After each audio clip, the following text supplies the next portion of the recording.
A viral kiss cam moment at a Coldplay concert has triggered the downfall of a tech CEO and scrutiny of his HR chief, raising tough questions about leadership, workplace culture and accountability from the top down. Joining us today is Renata Bernardi from the Job Hunting podcast and Pantala People Services, here to break down a little bit more about what we're seeing. What are the risks of neglecting company culture here? Let's break down what we're seeing. No, thanks for asking me to talk about this. It's such an interesting topic. I wish that both of them were my clients at this stage.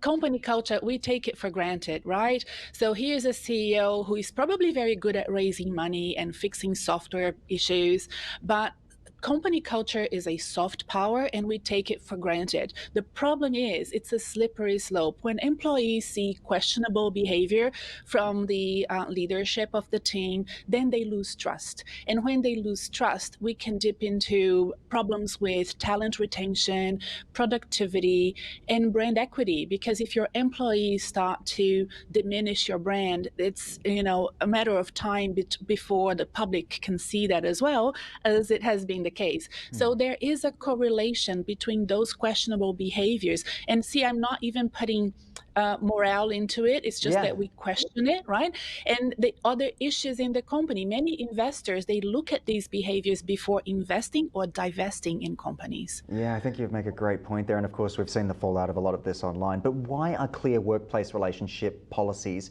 so important?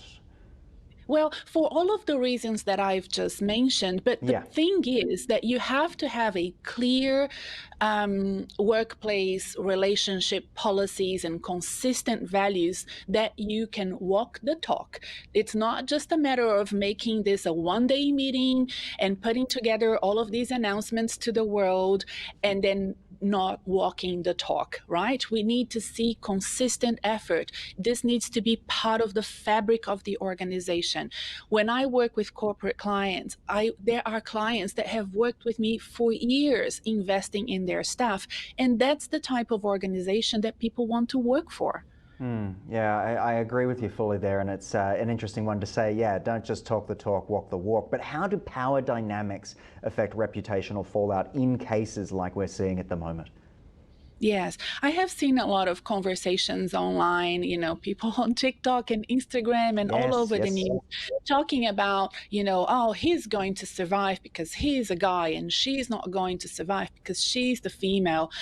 This is a tale as old as time. There is definitely gender issues there, and that is problematic. But there are also specific issues to this situation that make this discussion a little bit more interesting, for me at least, because I'm a career coach. So the CEO is also a co-founder, right?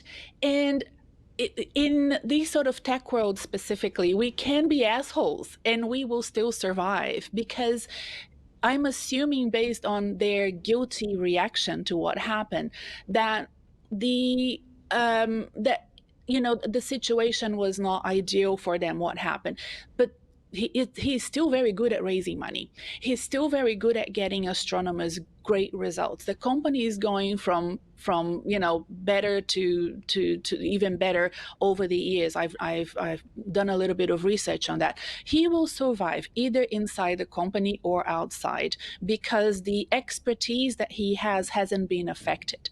The problem with the partner, the woman, is that she is the head of HR.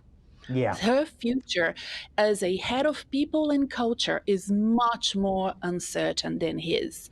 If she had been a software engineer, maybe the problem wouldn't be as serious as it is now. If she was my client, I would say to her that breach of trust means that right now you are unemployable in the area that you represent because you've breached that trust. Yeah, well, let's just finish off, and I think that's a really astute point you've made there, but let's just finish off with a bit about how companies can rebuild trust and accountability in circumstances like this. Yeah. Look, I have dealt with clients a little bit less severe than this, but look, there has been situations just like this in Australia, in Melbourne, more specifically, where we both are right now.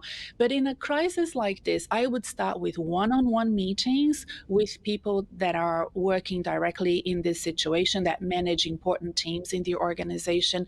I would follow that with individual and team strengths and values assessments to make sure that we start developing from the ground up a company response that is based on what these people perceive as being important to them in the workplace.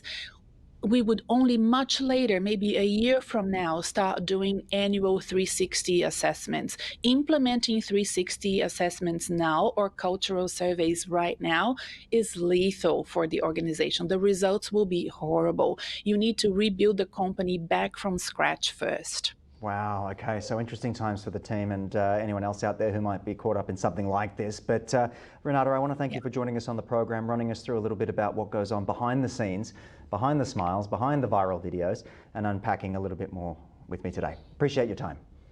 Thank you.